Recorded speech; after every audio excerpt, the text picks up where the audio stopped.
को लगता है ये लॉन्ग टर्म में चलेगा? क्योंकि मेरे को जितना मीशो का लगता है ना, मेरा एक्सपीरियंस अच्छा नहीं है। तो एंजल इन्वेस्टमेंट लोग स्टार्ट कैसे करते हैं नॉर्मली? ये लोग 15 लाख एंड 15% पे उन्होंने साइन करके दे दिए छोटे से पेपर पे, हम बहुत खुश, वो मान गया, इक्विटी लेके भाग गया। बट मुझे ये समझ में नहीं आता कि इन्वेस्टर्स के पोर्टफोलियो रेंट में कैसे चले जाते हैं। फॉर एग्जांपल कि हमारे ड्राइवर को टिप कितनी दोगे, कमीशन वो ऑलरेडी काट रहा है हाँ फूड वाले से, बिल्कुल, आपसे एक्स्ट्रा टिप ले रहा है, तो वो और ड्राइवर को नहीं जाती पैसा। हेलो गाइस, क्या हाल चाल है यार। This is Dev Taneja, founder at anime Devta and the host at the Devta show. आज मैं जिनको लेकर आया हूं ये आपको बहुत ज्यादा वैल्यू प्रोवाइड करने वाले हैं। अगर आप कोई भी स्टार्टअप हो जो कि फंड रेज करना चाह रहा है, या कोई भी बंदा है जो स्टार्टअप स्टार्ट करने वाला है, तो आज आपको पता चलेगा reality behind the investors mindset. Investor क्या सोचता है, इन्वेस्टर क्या क्या चीजें करता है, क्या क्या गेम्स खेलता है, क्या क्या चीजें स्टार्टअप को अवॉइड करनी चाहिए व्हेन रेजिंग फंड्स, क्या क्या गलतियां स्टार्टअप्स करते हैं, हाउ, मतलब बेसिकली आपका फाइनेंस से related everything will be covered. So basically आपके फाइनेंस से रिलेटेड सारी चीजें इस वीडियो के अंदर कवर हो जाएगी, and that is the most crucial part in any company, startup, venture etcetera. तो इस वीडियो को लास्ट तक जरूर देखना और भाई सब्सक्राइब जरूर ठोक देना। तो आप मेरे को बताओ कि आपको ये बिजनेस कहाँ से आपने स्टार्ट करा, कैसे करा और क्यों करा?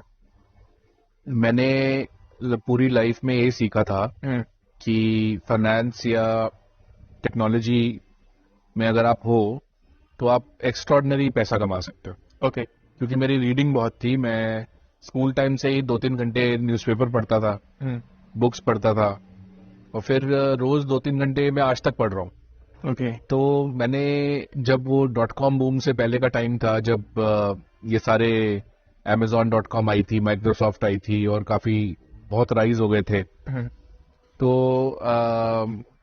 MBA भी फाइनेंस में करा।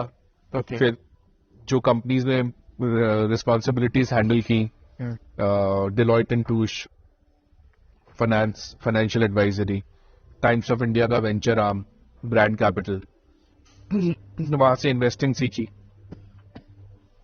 फिर एयरसेल की ट्रेजरी जो 10,000 करोड़ की ट्रेजरी थी, उसमें I was in the central treasury, तो मेरे हाथ से सारा मनी हैंडल हो, कैश मैनेजमेंट, फॉरेक्स, ओके। और investments, mutual fund, liquid funds, loans, तो वो सारा वहीं से हैंडल होता था सेंट्रल से। तो उसके बाद फिर MTS रशियन टेलीकॉम कंपनी, वहां पे मैंने $2.5 बिलियन का डेट रेस किया उनके लिए 3 साल। मतलब कितना टाइम जॉब करी है? ऑलमोस्ट 6 साल, 5-6 साल।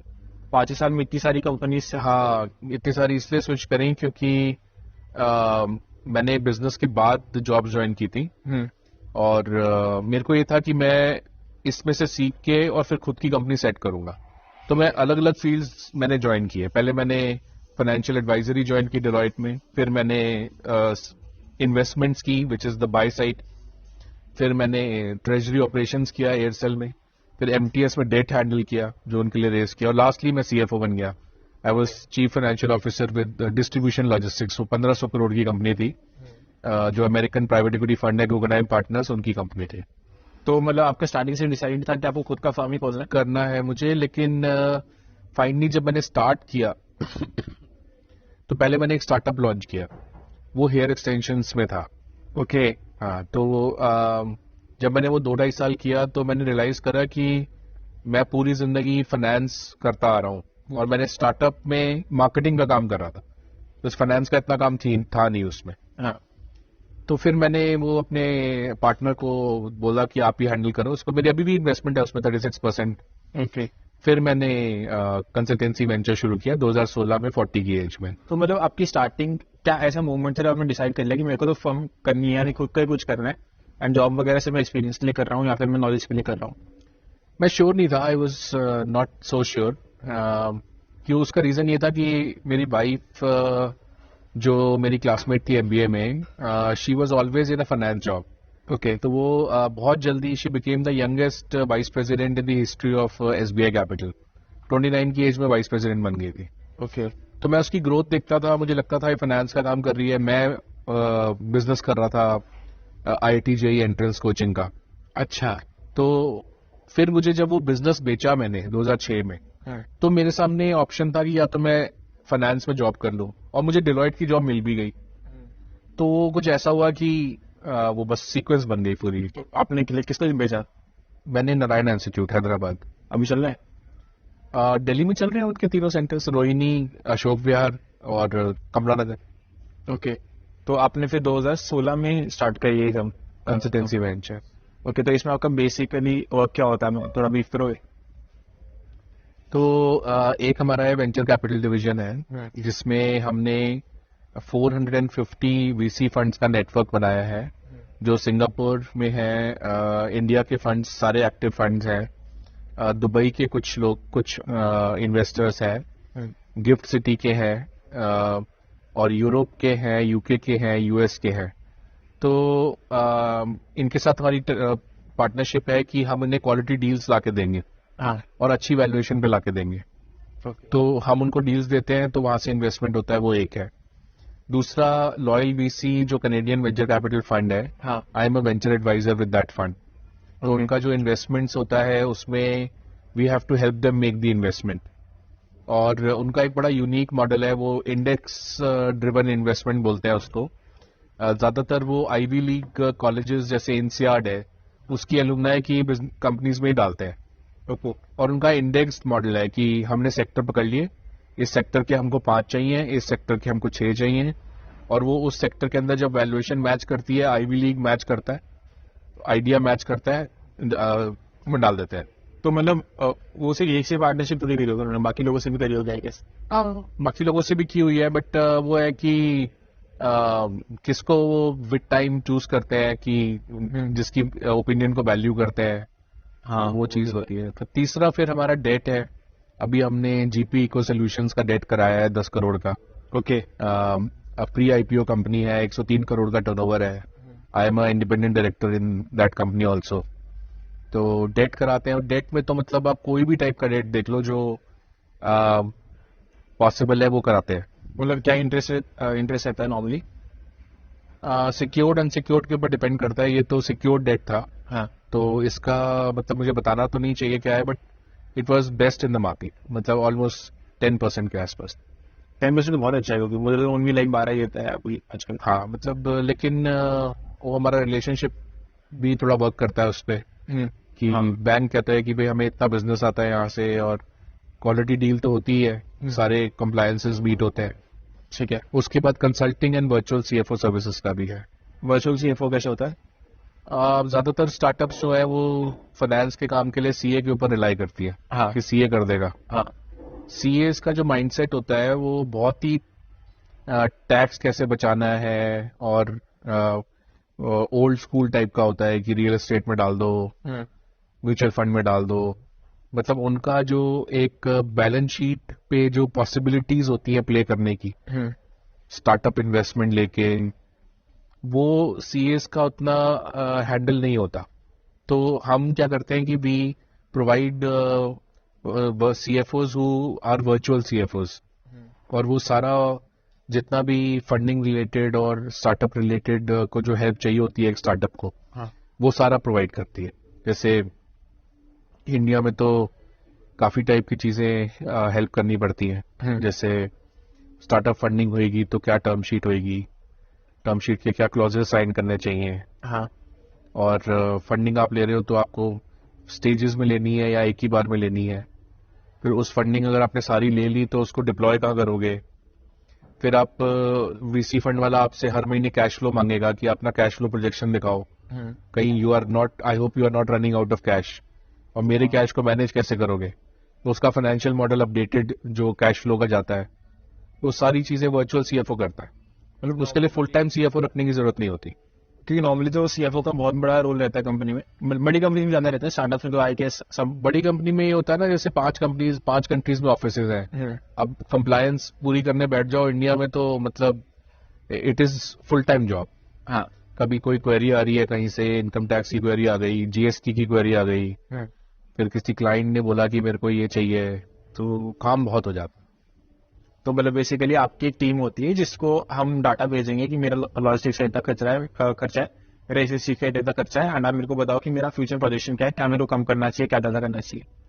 हाँ, वो तो कैश फ्लो मैनेजमेंट हो गया। हाँ। फिर उसके अलावा टैक्सेशन हो गया, अगर ट्रांसफर प्राइसिंग है वो हो गया, फिर जीएसटी है वो हो गया, उसके बाद balance sheet, quarterly audited numbers जाते हैं फंड को, तो प्रोविजनल बैलेंस शीट बनाना, फिर उसके बाद प्लानिंग करना कि आप टैक्स फ्रेंडली वे में किस तरह से अपने कैश को मैनेज कर सकते हो, कैसे आप हो सकता है कि कुछ उसमें स्टैट्यूटरी भी आपको मैनेज करना पड़े, मतलब कि आप अगर आप सिंगापुर से पैसा यहाँ लेके आ रहे हो, आपने सिंगापुर के इन्वेस्टर से पैसा उठाया हुआ है, ठीक है, तो हो सकता है कि आप डायरेक्टली यहाँ लाने की बजाय आप गिफ्ट सिटी में एक ऑफिस ले लो, व्हीकल खोल दो, एक कंपनी खोल दो, तो वो सारी जो प्लानिंग होती है वो सारा उसका पार्ट हो।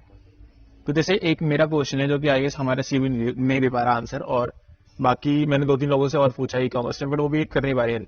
जैसे हमारा क्लोथिंग बिजनेस है, आपको बताइए, तो उसमें इन जो जीएसटी होता है वो 5% का लगता है, एंड जो हमारा जो मार्केटिंग एक्सपेंसेस होते हैं, लॉजिस्टिक्स होता है, उसमें 18% का लगता है। तो ऑफर होता है कि जो इनपुट हम देते हैं वो बहुत ज्यादा हो जाता है, एंड जो आउटपुट होता है हमें जो जीएसटी का देना होता है वो बहुत कम होता है। तो एक एक्स्ट्रा अमाउंट हमारा जीएसटी पे चढ़ गया है, एंड उसका फिर रिफंड वगैरह कैसे लेते हैं? आजकल तो सारा पोर्टल है, जीएसटी पोर्टल, उस पर आपको फाइल करना पड़ता है अपना रिफंड का केस, टाइम पे आ जाता है वो। बट हमें तो ऐसे बोला कि अगर वो सर्विस वाला बिजनेस है और आपका प्रोडक्ट बेस्ड बिजनेस है, तो सर्विस वाले बिजनेस का आप वो नहीं ले सकते। हाँ, वो रूल्स है, दैट्स राइट। आप सेम जो बिजनेस कर रहे हो, हाँ, उसी का रिफंड जो बैलेंस आता है वो ले सकते हो। इज इट पॉसिबल कि मैं फ्यूचर में अगर कोई सर्विस खोल दो तो मैं उसको क्लेम कर पाऊंगा? कर सकते हो, लेकिन फिर जो आपका सेल है वो भी उसी कंपनी से होनी चाहिए। हाँ, बट आप एक कंपनी दोनों काम कर सकती है ना, प्रोडक्ट एंड सर्विस? कर सकती है, डिपेंड करता है कोड कौन सा, एसएससी कोड होता है ना जब आप जीएसटी अप्लाई करते हो, हाँ, वो कोड कौन सा ले रखा है, वो कोड डिफाइंड होता है सिस्टम में। अगर आपने सर्विस और प्रोडक्ट दोनों का कोड ले रखा है तो आप कर सकते हो। बट अगर आप अच्छा नया कोड लेना पड़ेगा, फिर अगर आपको कोड अच्छा प्रॉपर कोड लेना पड़ेगा ना, वो डिपार्टमेंट वाला तो बार बार पूछेगा नहीं सीए से, हाँ, कि भाई ये कहाँ से आया है ये, तो वो तो कोड से आइडेंटिफाई करेगा किस टाइप की कंपनी है। ओके, उसको सिस्टम बता देगा कि ये कोड के हिसाब से इस टाइप की कंपनी है, तो ये रूल लगेगा। तो आपने एंजल इन्वेस्टमेंट भी करी है? हाँ, मैंने। तो कैसे, मतलब क्या बैठ है? क्योंकि फॉर एग्जाम्पल अगर मैं ऐसे पॉइंट ऑफ व्यू से देखूं कि आप जॉब कर रहे थे, आप बिजनेस कर रहे थे, एंड आपके पास इतना प्रॉफिट आ गया कि आप बाकी लोगों में इन्वेस्ट कर सकते हो, तो ऐसा तो नहीं आपने स्टार्टिंग में बहुत ज्यादा कैपिटल डाइवर्सिफाई कर दिया होगा, आपने एक में लगाया होगा, और पहला लगाना बहुत मुश्किल होता है, तो वो क्या सोच समझ के लगाया होगा आपने, क्या सोचा? नहीं, मुझे मुश्किल नहीं हुई, वो इसलिए नहीं हुई क्योंकि मैं इन्वेस्टमेंट बैंकिंग में ऐसी फील्ड में था जिसमें मेरे पास ऑलरेडी अच्छी कंपनीज आती थी।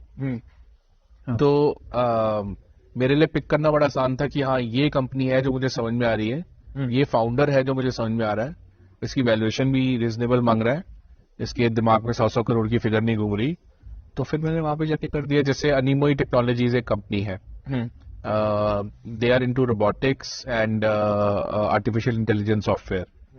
तो जब उन्होंने मुझे अपना रोबो दिखाया पहला, और उनका एक रोबो दिल्ली एयरपोर्ट पे भी लगा हुआ है, जो लाउंज है उसमें लगा हुआ है, तो आई वाज लाइक कि मतलब यार इतना अच्छा रोबो बनाया हुआ है। हाँ, और I knew the founder also, मैंने कर दिया इन्वेस्ट। तो बेसिकली आपने देखा कि ये पैसे लेने आया है, कहीं से भी आ जाए, इसको तो पैसा चाहिए, तो और ग्रोथ करनी है इसको तो बस। नहीं, उसने मेरे को जहां पे सेल करेगा उसके कॉन्ट्रैक्ट भी दिखाए। हाँ, तो पाइपलाइन थी उसके पास। अच्छा, तो विजिबिलिटी ऑफ रेवेन्यू था, विजिबिलिटी ऑफ रेवेन्यू, फाउंडर भी अच्छा, प्रोडक्ट भी दिखा दिया उसने, तो पैसा मैं डालूंगा, वो प्रोडक्शन में जाएगा, कॉन्ट्रैक्ट ऑलरेडी है उनके पास, रेवेन्यू बढ़ेगा, वैल्यूएशन बढ़ेगी। ओके, तो आपने अभी किसी से एग्जिट लिया अभी तक? नहीं, अभी एग्जिट किसी से नहीं लिया, सब में पड़ा हुआ है। ओके, तो मतलब आपके हिसाब से क्या मेंटालिटी रहती है इंडियन इन्वेस्टर्स की कि वो आएंगे तो क्या सोच के आते हैं कि मल्टीपल टाइम्स रिटर्न लेके जाएंगे? क्योंकि बहुत सारे इंडियन इन्वेस्टर्स होते हैं जिनके अगर वो मल्टीपल रिटर्न नहीं लेंगे, हाँ, तो वो इन्वेस्टिंग कर ही नहीं पाएंगे, क्योंकि 10 में से 7-8 तो एग्जिट मिल नहीं रहे।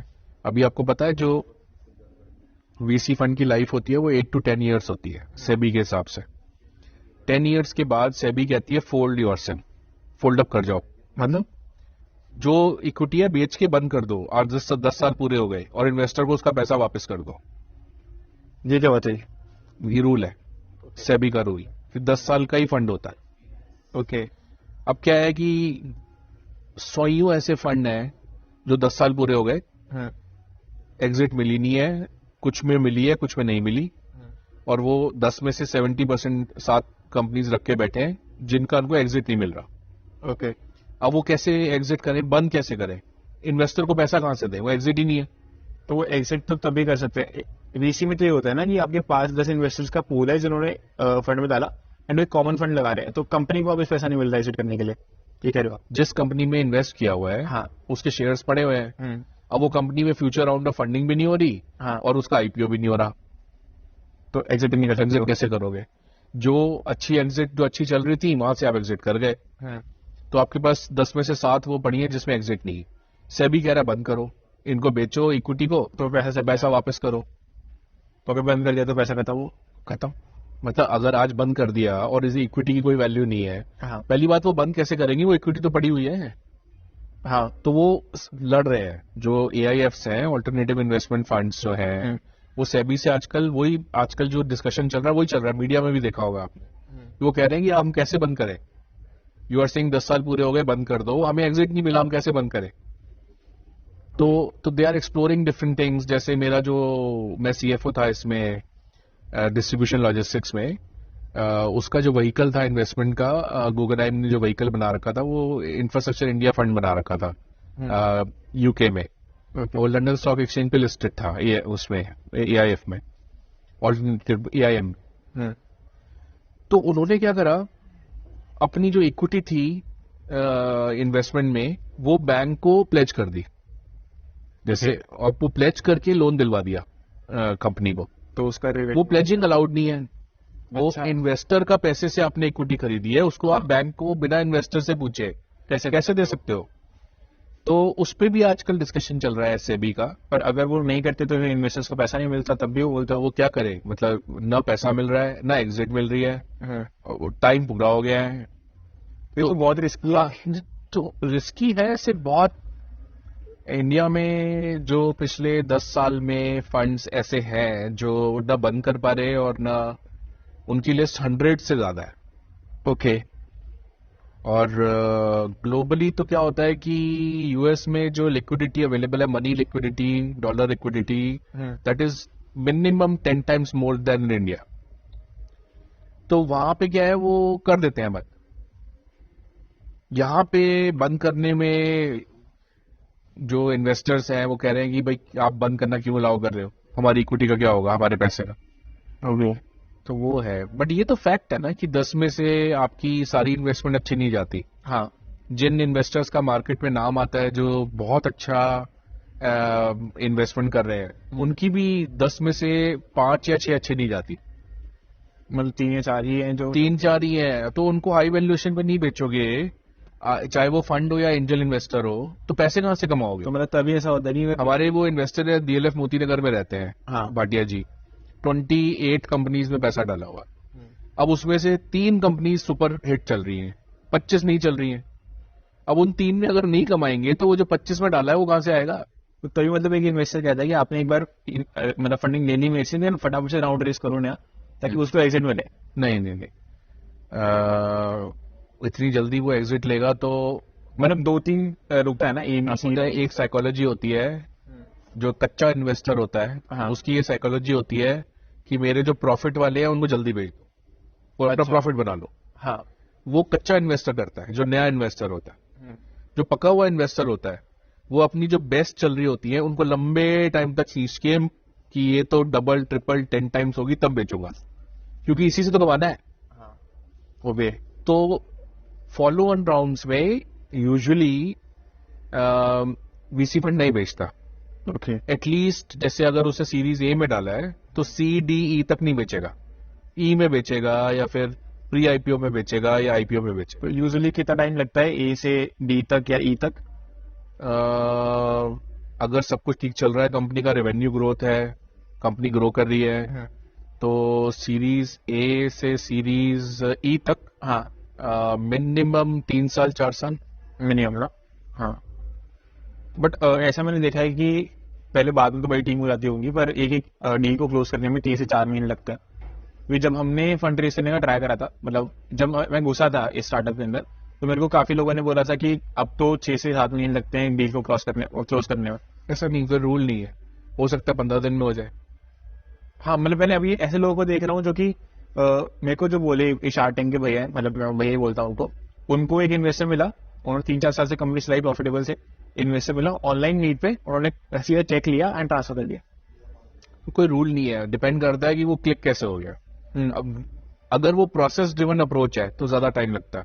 जैसे वीसी फंड कहता है नहीं इस लड़के को हम जानते नहीं है ना, पहले हम देखेंगे, तो वो क्वेश्चन पूछ के बिजनेस समझ के पार्क कर देता है। ओके, फिर वो आप फ्रेंडशिप उससे बनाते रहते हो, उसको इन्फॉर्मेशन भेजते रहते हो, आपने रेगुलर इन्फॉर्मेशन भेजी, मेरी इतनी ग्रोथ हो गई, मुझे ऐसा कस्टमर मिल गया, मुझे ये मिल गया, आप उसको अपनी मेलिंग लिस्ट में डाल देते हो, प्रीमियम मेलिंग लिस्ट में। हाँ, फिर उसके बाद उससे आप एनालिस्ट बोलते हो भाई करवा दे यार, मतलब हमारा भी लाइन में लगा दे। हाँ, तो फिर वो कहता है अच्छा ठीक है मैं करता हूँ कुछ। तो ऐसे करके वो देखता है हाँ देख लड़का भी ठीक है, फाउंडर भी ठीक है, कंपनी की वैल्यूएशन भी ठीक मांग रहा है, ग्रोथ भी अच्छी है, और अगर आप अपने आप को ज्यादा वो शो करोगे ना प्लीज प्लीज प्लीज, तो डेस्परेशन तो डेस्परेशन में सबको फिर भाव खाते हैं सब। वो है। तो आपको अपने उस पे अपने फुट पे रह के लेना होता है कि भाई तो डाल दे तो ठीक है, नहीं तो कहीं और से ले लूंगा, मतलब मेरे को तो मिल ही जाएगी, मेरी तो ग्रोथ है। हाँ, तो आपको वो कह के लेना होता है पैसा। तो एंजल इन्वेस्टमेंट लोग स्टार्ट कैसे करते हैं नॉर्मली? एंजल इन्वेस्टमेंट का कोई स्टार्ट करने का भी कोई तरीका नहीं है आजकल, तो शार्क टैंक देख के ही सब स्टार्ट हो गए हैं। हाँ, अभी पीछे एक बंदा था, उसके गुड़गांव में शोरूम था हीरो होंडा का, उसने बोला यार शार्क टैंक जिसे देखो शार्क टैंक वालों को इतनी इज्जत मिल रही है, हम भी तो धंधे वाले हैं, हमारे पास शोरूम है, हाँ, हमारा 50 करोड़ का टर्नओवर है, वही है तो ये क्या ज्यादा ये मतलब शार्क टैंक मैं करना है इन्वेस्टमेंट, तुषार तू मेरी करवा इन्वेस्टमेंट, मैंने किस में करवाऊं, सेक्टर बता दे, कंपनी बता दे, किसी में भी करवा दे। तो उसने उठा के शुरू में डाल दिए। अच्छा फिर मैं गया उससे मिलने, कहने लगा यार अब मुझे समझ में आ गया है क्या टर्म शीट होती है, कैसे डालते हैं, क्या क्या पिचिंग में क्या क्या देखता है, market reach, founder, competitors, traction, use of funds, क्या क्या देखते हैं, मुझे सब समझ में आ गया है। अब मैं क्या करूंगा कि अब मैं खुद डालूंगा पैसा। तो मतलब उसको तो ऐसा कुछ रूल नहीं है, मतलब जो हमारे भाटिया जी हैं या फिर प्रतिमा जी हैं अहमदाबाद में रहती हैं, वो उनकी फार्मा की डिस्ट्रीब्यूटरशिप है, तो कैश फ्लो बहुत अच्छा है। तो अब उन्होंने ये देखा शार्क टैंक, उन्होंने देखा कि क्या हो रहा है, हॉर्सेस टेबल आ रहा है और हर घर स्टार्टअप चैनल हो गया, तो हो गया। तो उन्होंने मेरे को बोला कि यार मेरे को इन्वेस्टमेंट सिखा दे, मेरी एक दोस्त है, लेडी है, उसको किसी ने 1 करोड़ का चूना लगा दिया, 1 करोड़ का इन्वेस्टमेंट करवा दिया, और बाद में वो फोन नहीं उठाना बंद, इस लेवल का कंपनी गायब।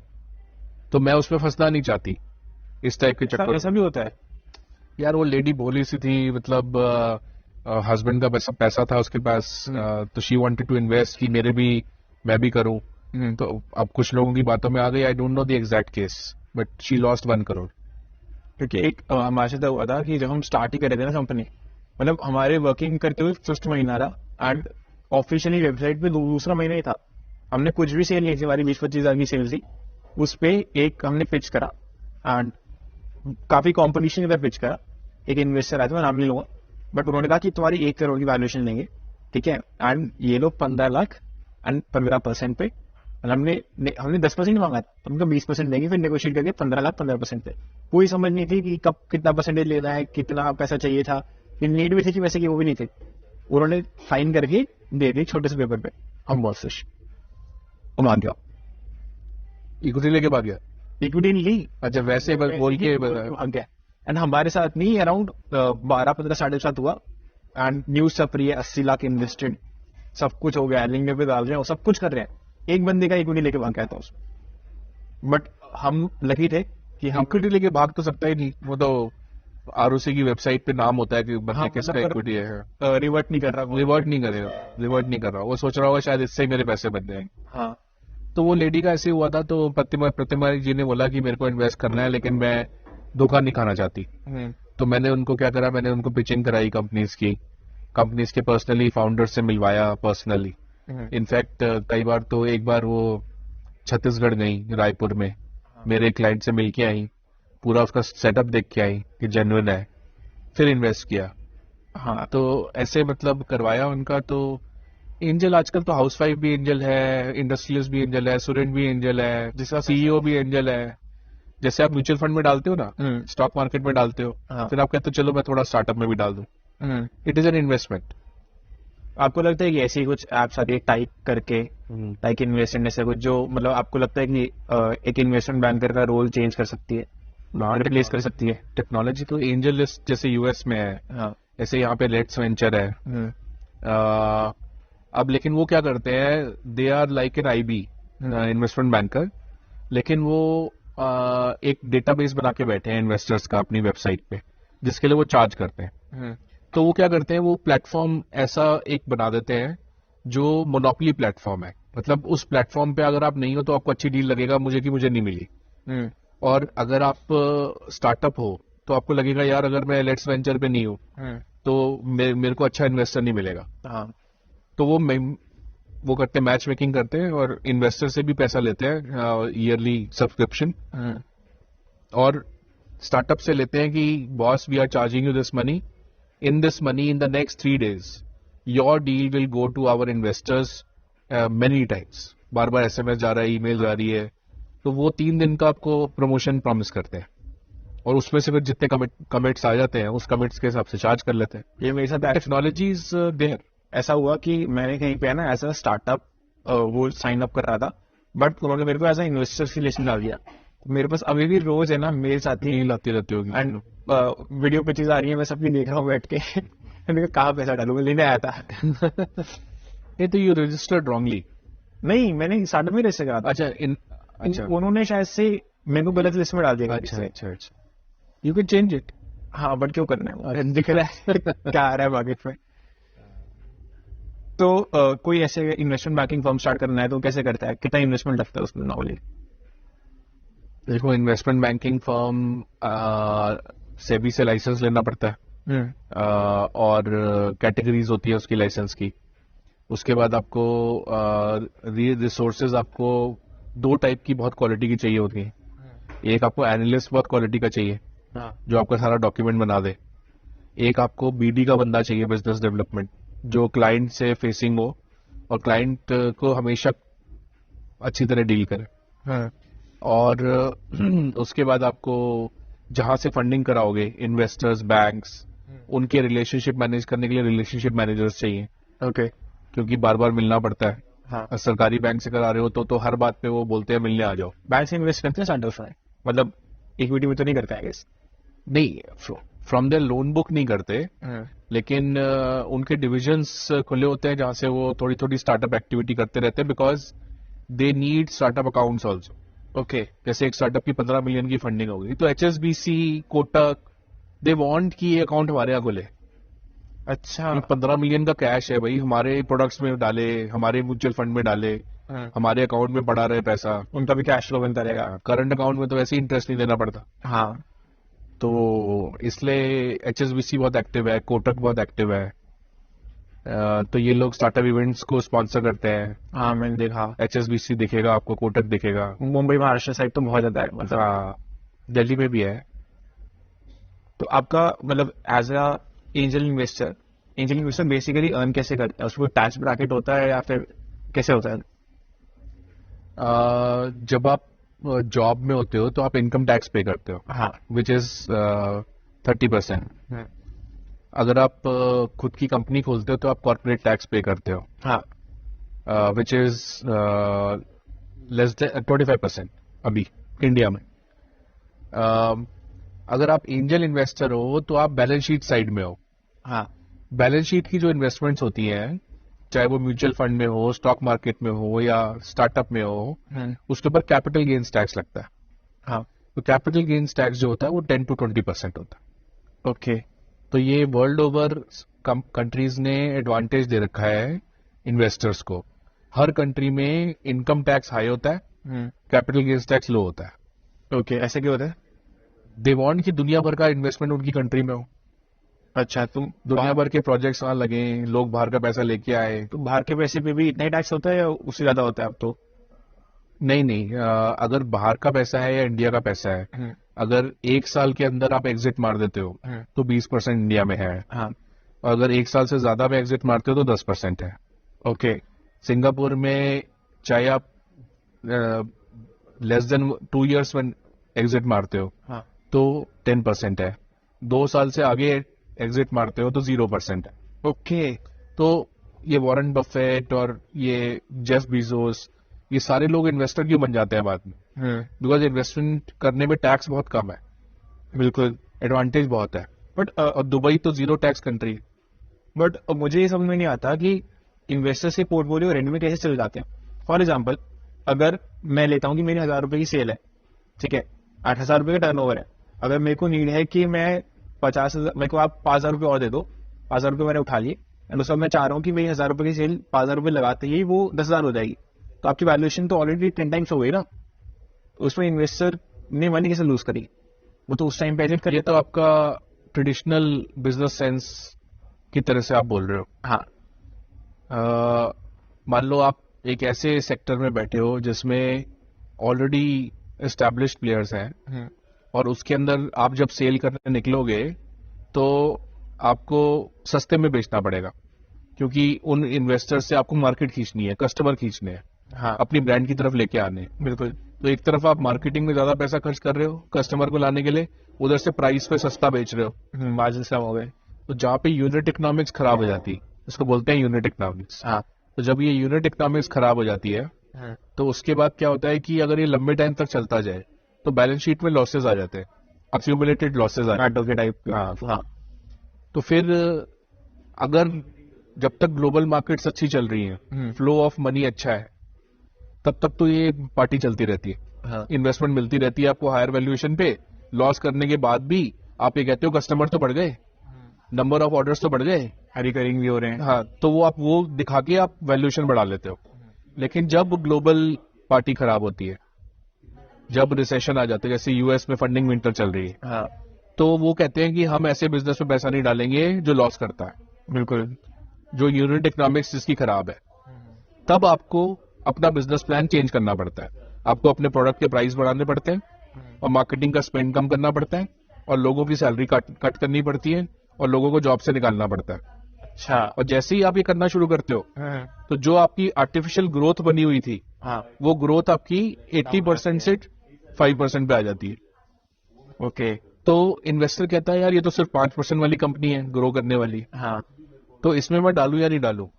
और ठीक है, ये प्रॉफिट में आ गई है लेकिन अब ग्रो नहीं कर रही। पहले वो ग्रो बहुत अच्छा कर रही थी लेकिन लॉस में थी, बिल्कुल। तो तब इन्वेस्टर हाथ खींच लेता है।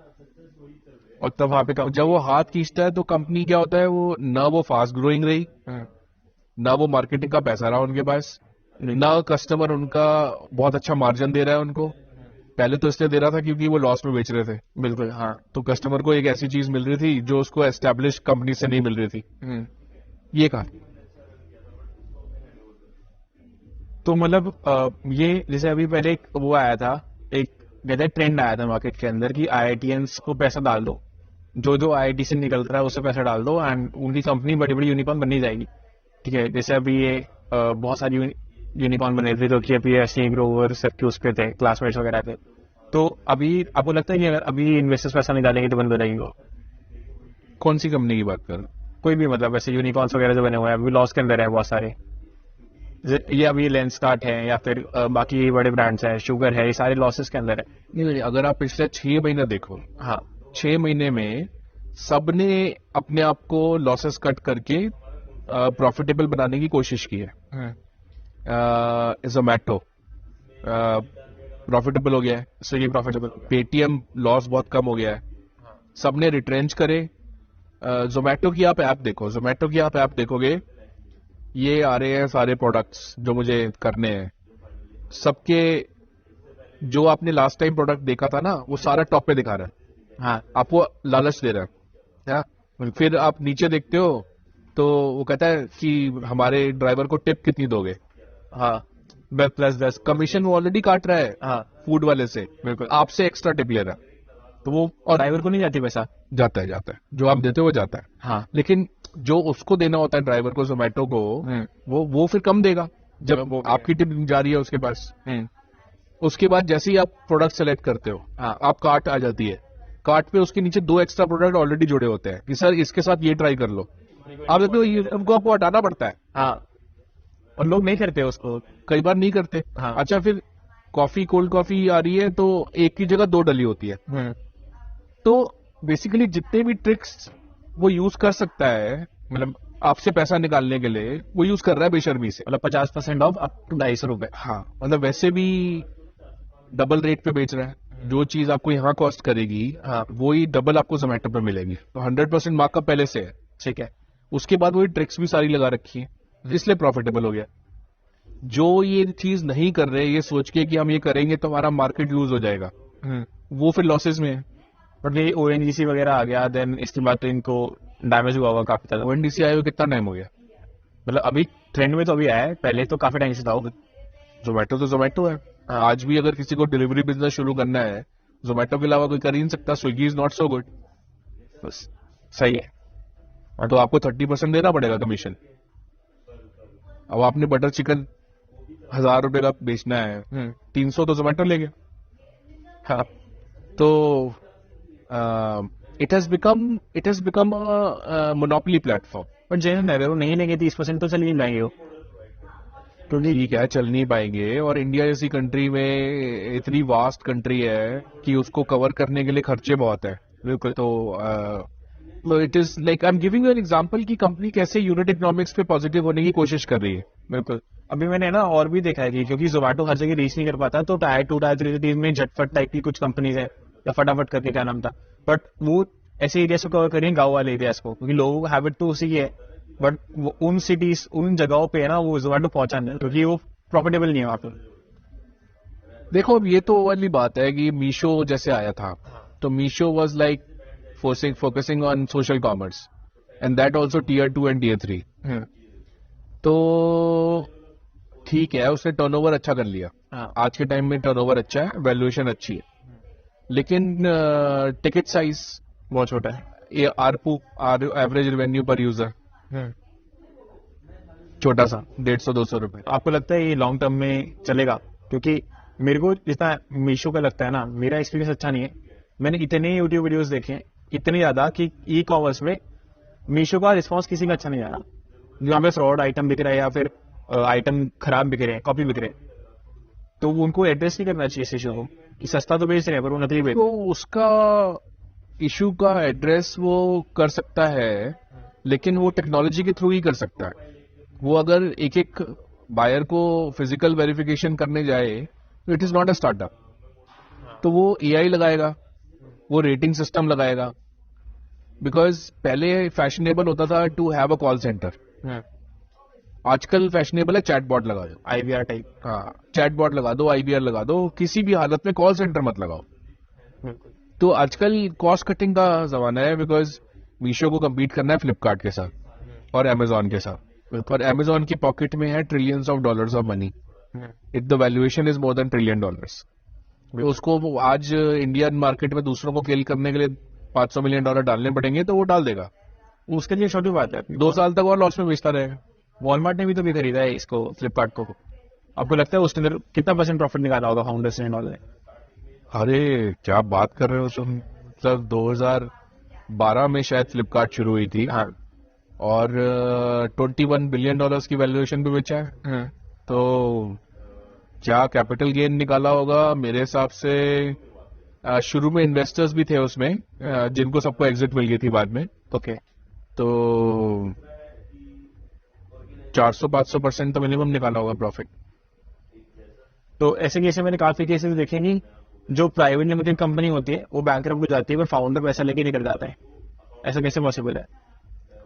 अब वही है, मतलब क्वेश्चन नहीं करते इन्वेस्टर से, भाई हमें पैसा नहीं मिल रहा, हमें एग्जिट। देखो ऐसा है, आप पैसे नहीं। जो समझदार इन्वेस्टर है उसको ये पता होता है कि अगर फाउंडर चला गया तो ये कंपनी बंद हो जाएगी। बिल्कुल। क्योंकि फाउंडर ने सिस्टम बनाया है, फाउंडर ने बंदे रखे हैं, फाउंडर ने सेट किया है। बिल्कुल। आपके पास बोर्ड सीट हो सकती है इन्वेस्टर के पास चीजों को देखने के लिए, लेकिन अगर आप ये सोचोगे ना कि आप इन्वेस्टर को हटा के कंपनी चला लोगे, तो आप बहुत बड़ी गलतफहमी में हो। तो इस वजह से फाउंडर कई बार करते हैं, जैसे अनअकैडमी है, हाँ तो वो कहते हैं ना कि जैसे पुराना इन्वेस्टर कहता है कि नेक्स्ट राउंड हाई वैल्यूएशन पे कर, तो वो क्या करते हैं, जैसे मैं अनअकैडमी की बात नहीं कर रहा, बट सारी कंपनीज की बात कर रहा हूँ कि इन्वेस्टर के पास जाके कहते हैं देख यार मैं नेक्स्ट राउंड 3 बिलियन पे करूंगा। अच्छा हाँ, पुराना हुआ था 1.5 पे, हाँ मैं 3 पे करूंगा, लेकिन मेरी जो इक्विटी है उसका 100 करोड़ बेचना अलाउ कर देना, तो वो अलाउ कर देते हैं। तो वो वहां से मतलब they are in the driving seat, किसको एग्जिट देनी है, कितने राउंड पे वैल्यूएशन पे करना है, तो ये इन्वेस्टर डिसाइड करता है। ये फाउंडर डिसाइड कर। तो फाउंडर कैसे डिसाइड कर सकता है? मतलब फाउंडर डिसाइड कर सकता है कि वैल्यूएशन बोर्ड पे कंट्रोल होता है ना, हाँ बोर्ड पे कंट्रोल होता वो तो वोटिंग होती है ना उस पे, है। हाँ वो तो मतलब मेजोरिटी पे उसको बनाना पड़ेगा। हाँ, तो 50% से ज्यादा तो होता ही है फाउंडर के पास। नॉर्मल पे से अमेजोन वगैरह में तो 16% है जैक के पास। तो अमेजोन तो फिर $2 ट्रिलियन की कंपनी है यार, मतलब हाँ आप किस लेवल की बात कर रहे हो। वो भी 16 तो तब है जब उसकी वाइफ को डिवोर्स दिया है उसने, और 32 से 16 पे आ गया। उसकी वाइफ के पास 16% था। हाँ ये भी है, अभी भी है। नहीं, उसने तो 16 में से तो आधे से ज्यादा बेच दिया उसकी वाइफ ने फिलैंथ्रोपिक एक्टिविटीज में डोनेट करने। तो अच्छा ठीक है, तो ऐसा पॉसिबल है नहीं फाउंडर साथ में ईसॉप भी रखे अपने नाम पर? खुद के नाम पे? हाँ, खुद के नाम पे तो ये कभी भी अलॉट कर सकते हैं, राइट्स इशू भी कर सकते हैं। राइट्स इशू होता है क्योंकि जैसे एक फाउंडर्स एग्रीमेंट होता है और एक एम्प्लॉयमेंट एग्रीमेंट होता है, तो फाउंडर को दोनों करना होता है या फिर एक ही चलता है? नहीं, जो ईसॉप यूजुअली होती है वो दूसरे लोगों को मोटिवेट करने के लिए होती हैं, जो टीम वाले होते हैं। बिकॉज आप उनको डायरेक्टली इक्विटी पकड़ा दोगे तो क्या पता वो इक्विटी लेने के बाद काम ही ना करे। हाँ तो आप कहते हो कि तू 1 साल काम कर तो इतनी इक्विटी मिलेगी, वेस्ट इक्विटी वेस्टिंग बोलते हैं। हाँ 2 साल करेगा इतनी वेस्टिंग होगी, 30 साल। ठीक है। तो वो खुद भी अपने आप को तो कभी भी बोनस, शेयर्स कुछ भी दे सकते हैं।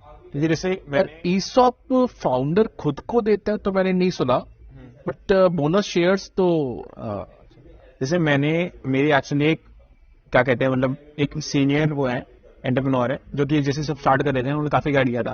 तो उन्होंने मेरे को ऐसे एडवाइस दी कुछ दिन पहले कि अगर आप कभी भी इन्वेस्टमेंट रेज करते हो तो मतलब एक बार इन्वेस्टर आ जाते हैं तो अपने नाम पे निकालने नहीं देता पैसा, कि अगर फाउंडर को चाहिए खुद रहता है तो उसके पूरे हाथ में पूरा कंट्रोल रहता है कि मेरे को गाड़ी चाहिए, मैं या मेरे को घर में पैसा डालना है या कुछ मेडिकल इमरजेंसी हो गई मेरे को निकालना पड़ा। बट अगर कभी इन्वेस्टर आ जाता है ना तो हर चीज देखता है कि यहाँ से आपने कंपनी का पैसा कैसे निकाल दिया, देखता है। तो उसका कोई टैकल करने का तरीका है स्टार्टिंग से ही? मतलब आप एक्स्ट्रा पैसा कैसे निकालो? हाँ जैसे मैंने सब कुछ आपके हाथ में है। अगर आप गलत काम करना चाहते हो, हाँ आप फ्रॉड बिलिंग जैसे अश्नील ग्रोवर के केस में लोग एलिज कर रहे हैं कि उसने 11 HR फर्म्स बना रखी थी वाइफ के नाम पे, और वो जितने भी एम्प्लॉय लेता था उसकी 30% बिलिंग जो HR फर्म को जाती है, कंसल्टेंसी, वो उन फर्म्स में जाती थी। ओके अब ये एलिज किया हुआ है, हमें तो पता नहीं, कोर्ट में केस चल रहा है। बट मैं आपको ये बता रहा हूँ कि मतलब ऐसे उल्टा काम करने को चलो तो आप कुछ भी कर सकते हो। अब गो मैकेनिक में देख लो, तो सारे नंबर्स ही फ्रॉड थे। अच्छा जिलेंगो देख लो जो अंकिता बोस की थी, सारा फ्रॉड था। बट द थिंग इज कि आप देख लो कि वो जो है सब कैश नहीं होता क्या DD वगैरह में? जब ड्यू डिलिजेंस होती है फंडिंग के टाइम पे तो सब कैश नहीं होता है। अब ड्यू डिलिजेंस के बाद आप क्या कर रहे हो, तो वो मतलब see the investor is not going to sign everything, कि वो एक एक ऑर्डर पे साइन करे, एक एक पेमेंट पे साइन करे। Right, the reins is in your hand as a founder. अब लेकिन फ्रॉड के आप वो भी तो देखो कि जो फ्रॉड करते हैं, जैसे ये सैम बैकमैन फ्राइड का जो एक्सचेंज था, हाँ अब वो कितने साल के लिए जेल जाने की बात चल रही है? 11 US में? नहीं, I think it is 40-50 years। वो तो सेटल हो गया था ना, मतलब वो तो उसका हुआ था फाइनेंस वाले का, अच्छा CZ का, CZ का, उसका सेटल हुआ था $3.4 बिलियन में। लेकिन जो सैम बैंकमैन था, जो जिसका दूसरा एक्सचेंज था, उसमें तो वो बात चल रही है 40-50 साल के लिए अंदर जाएगा। ओके। तो अगर आप इलीगल काम करोगे तो मतलब बेसिकली क्या है, अगर आप डिलीवर कर रहे हो, ग्रोथ है, कंपनी की वैल्यूएशन बढ़ रही है, तो आप अपने आप को बोलो कि मेरे को इतना वो चाहिए, इतना मुझे बोनस चाहिए, इतने बोनस शेयर चाहिए, इतना ये चाहिए, मिलता है। उसको देख लो आप, माइक्रोसॉफ्ट का जो स्टीव बॉलमर था, जो उनके शुरू के एम्प्लॉयज में था, हाँ, और वो उनका 20 साल सीईओ था, आज वो amongst the richest people on earth है, क्योंकि उसने अपने आप को इतने शेयर्स दे रखे थे कि $1 बिलियन की तो डिविडेंड लेता है वो हर साल। मतलब हाँ, जबकि आप उसको कंपेयर करो जो ये नए वाले हैं, हाँ, सुंदर पिचाई और सत्या नडेला, ये तो 1 बिलियन से भी कम लेते हैं।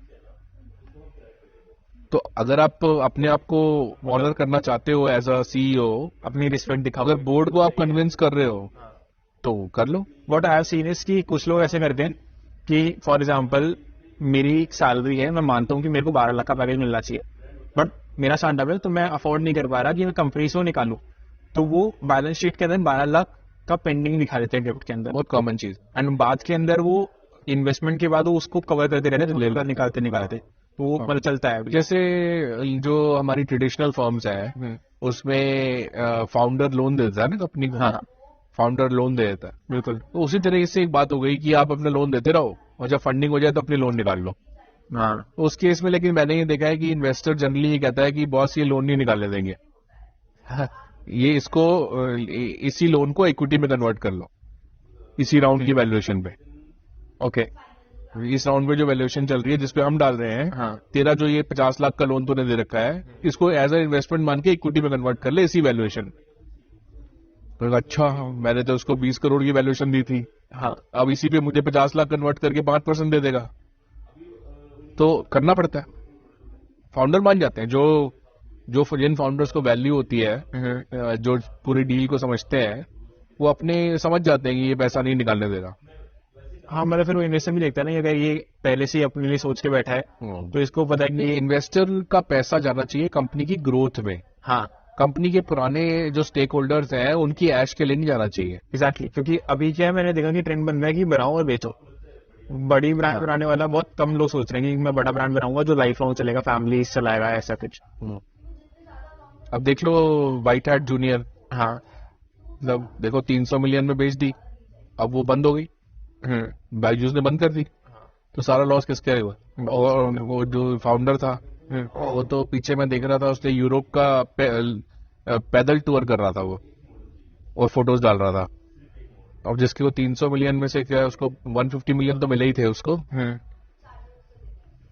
ऐसा हो सकता है कि मान लो हम सी या डी कर रहे हैं, ठीक है, एंड इसमें फिर हम डिसाइड करें कि सिर्फ मैं एज अ फाउंडर या फिर एज अ इन्वेस्टर मैं सिर्फ अपना इतना % शेयर बेच दूं, बाकी लोग डाइल्यूट ना करें। स्नैपडील में तो यही हुआ। स्नैपडील में 6.5 बिलियन डॉलर की वैल्यूएशन तक डील चली गई थी, और किसी भी 50+ इन्वेस्टर्स को किसी को भी एग्जिट नहीं मिला था। तो मतलब उन्होंने चाहा नहीं कि मेरे को चाहिए ही नहीं था, या फिर फाउंडर ने, पता नहीं फाउंडर ने नहीं करने दिया, या आई डोंट नो, अनअकैडमी की बात कर रहा हूँ। हाँ, तो लेकिन खुद के तो वो एग्जिट करते चले गए। ऐसा होना तो नहीं चाहिए, क्योंकि फिर वो मानेंगे नहीं ना इन्वेस्टर बाकी के। अच्छा, मेरे को बताओ, वैल्यूएशन बढ़ रही थी ना, तो मान गए वो। मेरे को बताओ कि स्टार्टिंग में कोई अगर इन्वेस्टर से हम डील साइन करते हैं तो क्या ऐसे 3 नो है जो हमें नहीं करने चाहिए, और 3 येस है, मतलब इन्वेस्टर की साइड से भी और स्टार्टअप की साइड से भी 3 ऐसी चीजें हमें देखनी चाहिए, ये नहीं होना चाहिए डील है।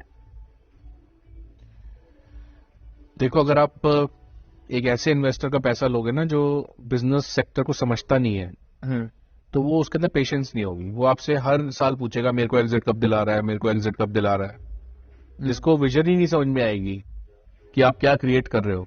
हाँ, जिसके लिए 5 साल चाहिए, बिल्कुल। तो ऐसा इन्वेस्टर का पैसा आपको नहीं लेना चाहिए, वो आपको भारी पड़ेगा।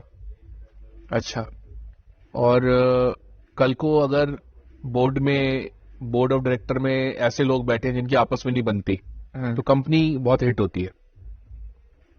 तो वो एक आपको अवॉइड करना चाहिए।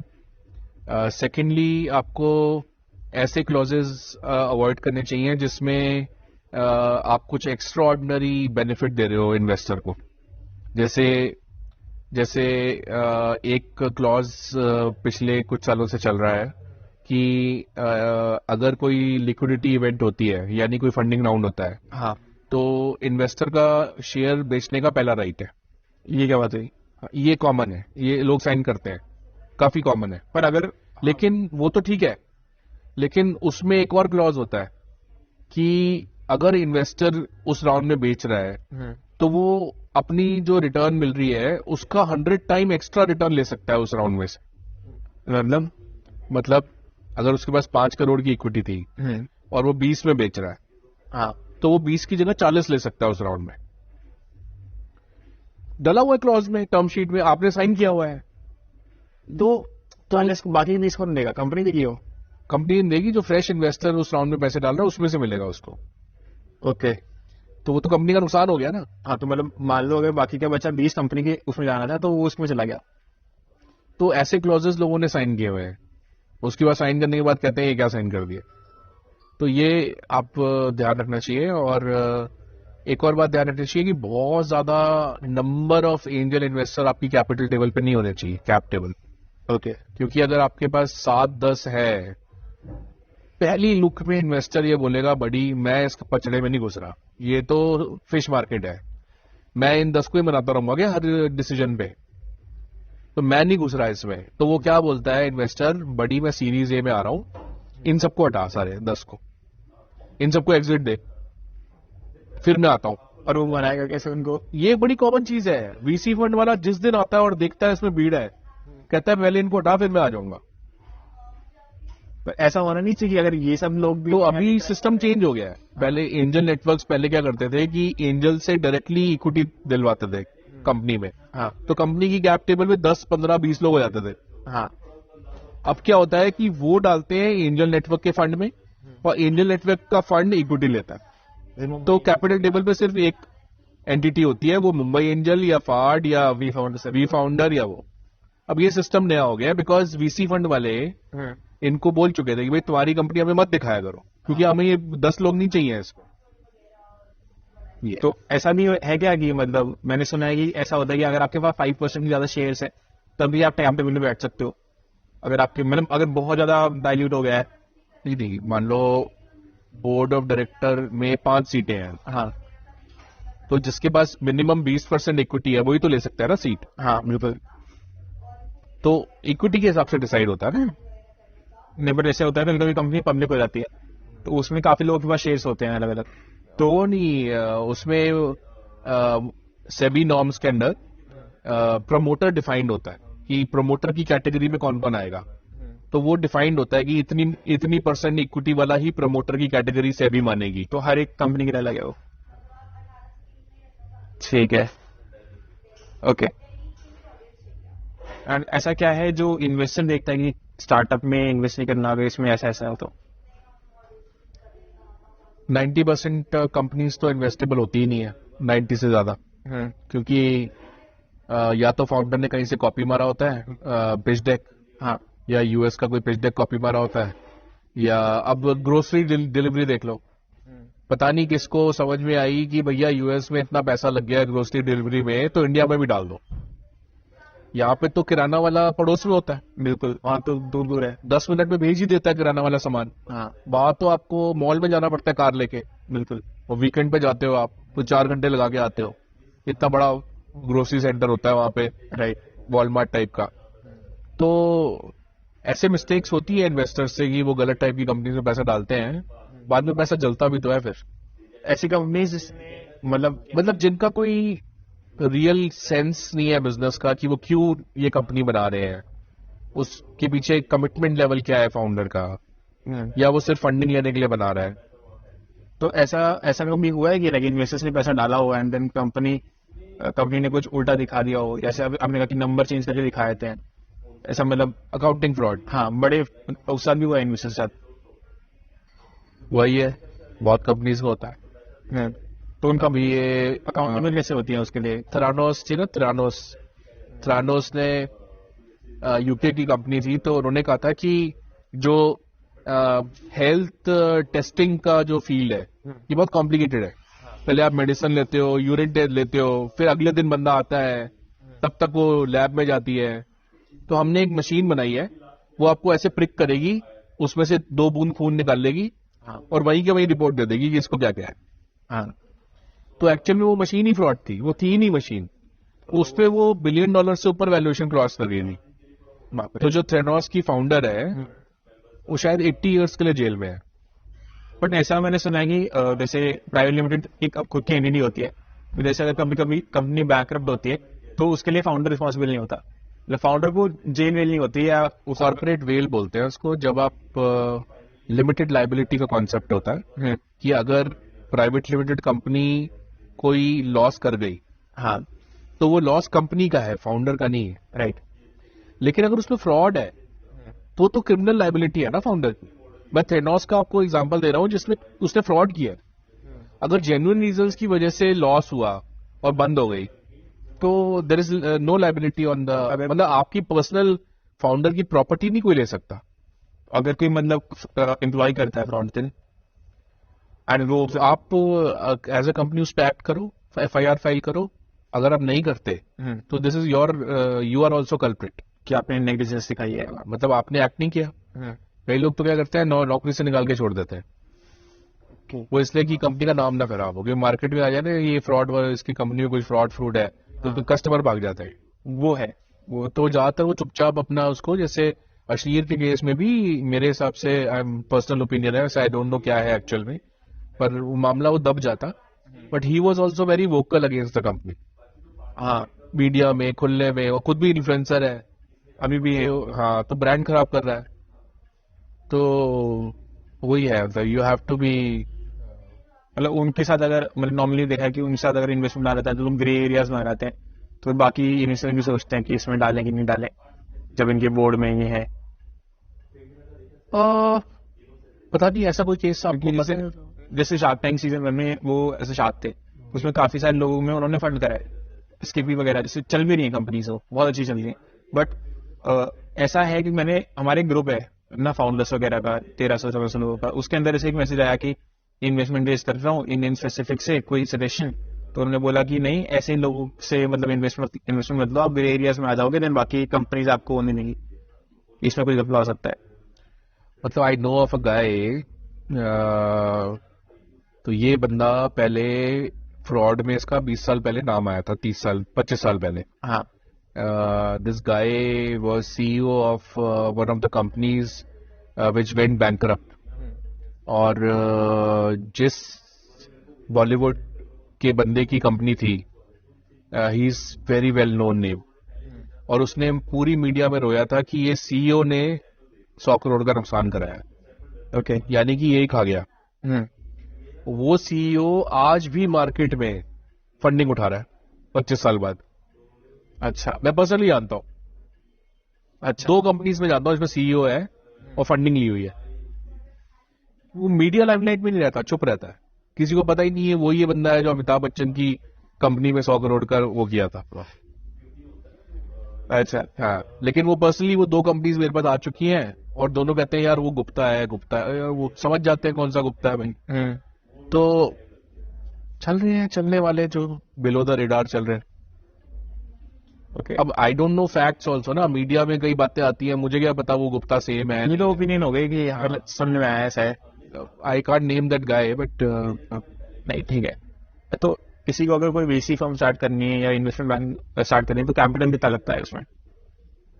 3%, 100 करोड़ का फंड है, 3 करोड़ स्पॉन्सर कमिटमेंट बोलता है।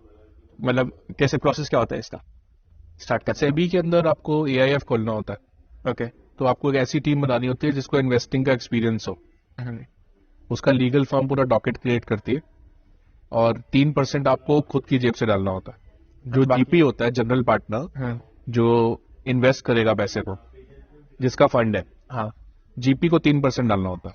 ठीक है। सर मैं अगर स्टार्ट करूंगा तो मेरे को 3% डालना पड़ेगा उसके। 3 करोड़ डाल दो, 97 करोड़ आप मार्केट से उठा लो, या तो एंजल इन्वेस्टर से उठा लो, वेल्थ मैनेजमेंट फर्म से उठा लो, जो HNI का वेल्थ मैनेज कर रही है, या फिर किसी इंस्टीट्यूशन से उठा लूं।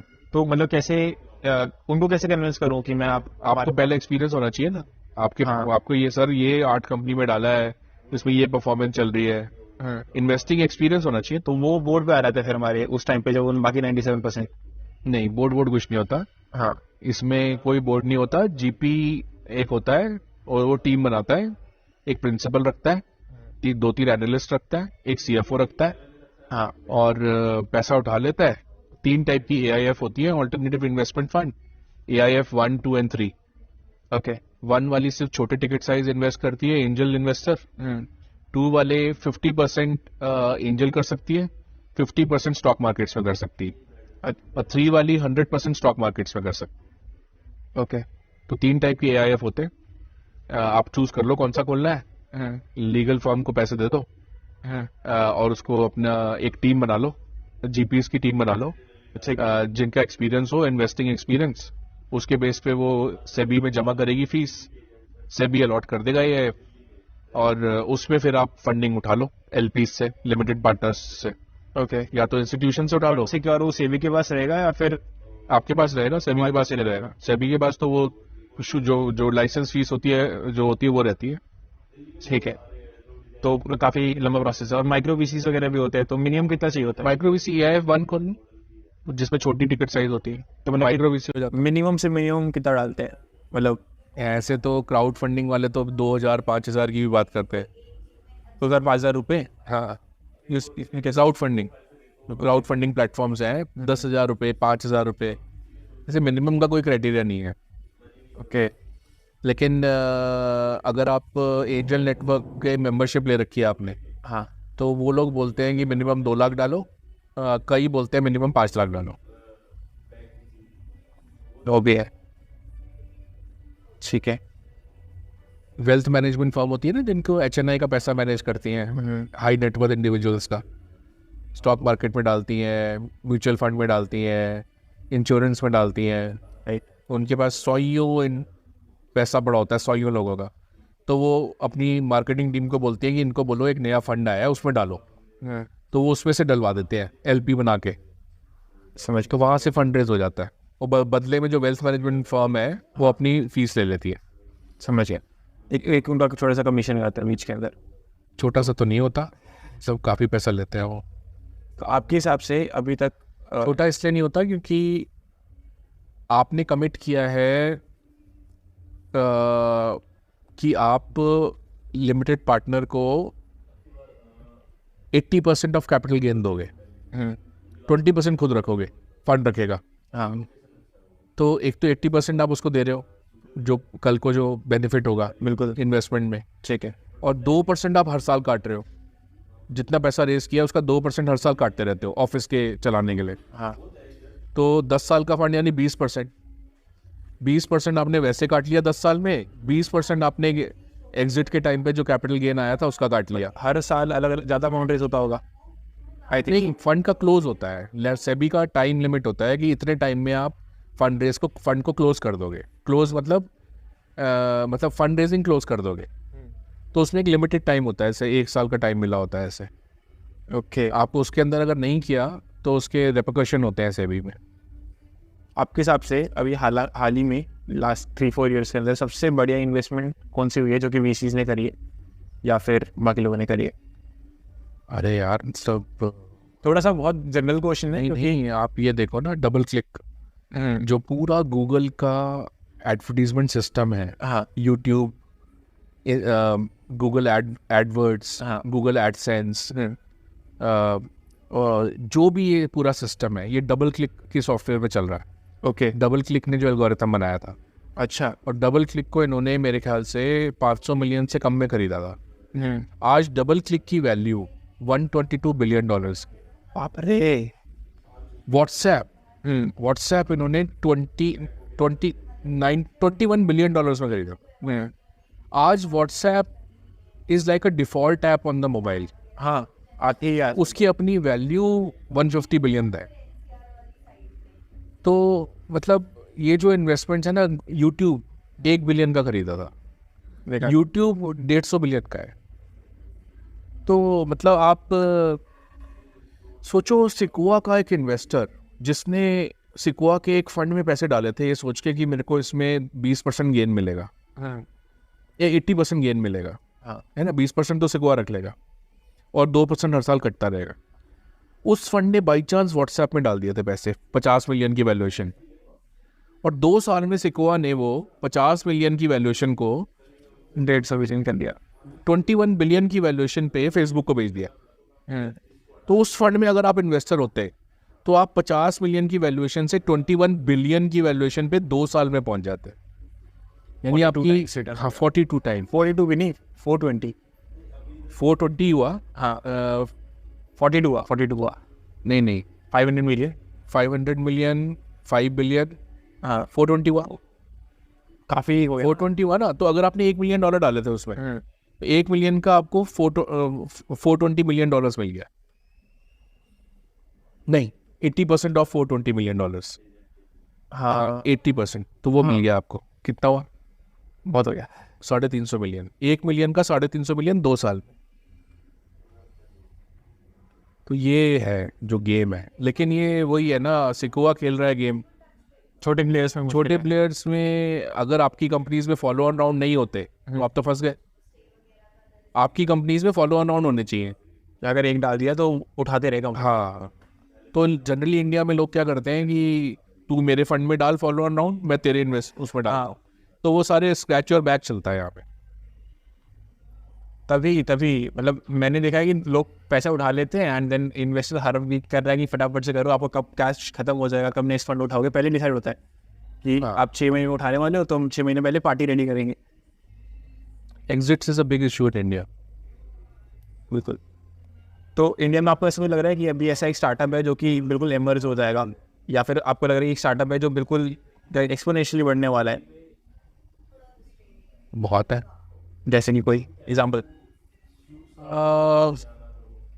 सेक्टर बताओ, मैं हर सेक्टर का बताता हूँ आपको। फिनटेक तो नहीं बोलूँगा क्योंकि उसमें तो ज़ेरोदा एंड उसका पूरा वो Groww has overtaken Zerodha in terms of active clients. मैं खुद ग्रो यूज़ करता हूँ ज़ेरोदा की जगह, उसका यूआई बहुत अच्छा है, बहुत प्यारा है। Grow has overtaken Zerodha in terms of active clients on stock markets, and in terms of mutual fund sales, it is already number 1 ahead of State Bank of India.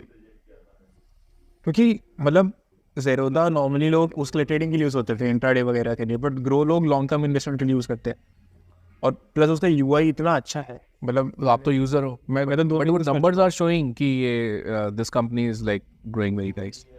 But आपको लगता है कि ज़ेरोदा में परचेज करने की grow को, क्योंकि even तो कॉम्पिटिटर्स हैं, बट ज़ेरोदा काइट के इतना बड़ा पोर्टफोलियो हो चुका है ना, सारे फिनटेक स्टार्टअप जितने भी थे उसने सब खरीदिए, जो अच्छे लग रहे हैं खरीदिया।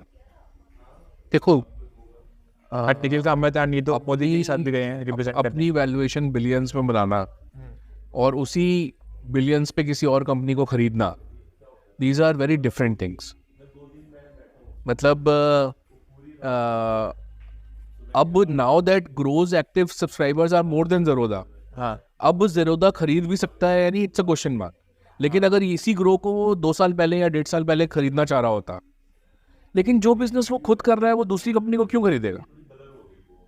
पर ऐसा होता है ना कि जैसे लॉजिस्टिक्स के अंदर डिलीवरी है एंड लेट्स से, मैं आपको बताता हूँ, रिलायंस का जो मॉडल ऑफ थिंकिंग है इन्वेस्टमेंट का, उनका ये है कि स्ट्रेटोस्फेरिक वैल्यूएशंस पे पैसा डालने की बजाय सेम बिजनेस को समझ के खुद ही खोल लो, खुद के नए बिजनेस लगाने में डाल दो पैसा।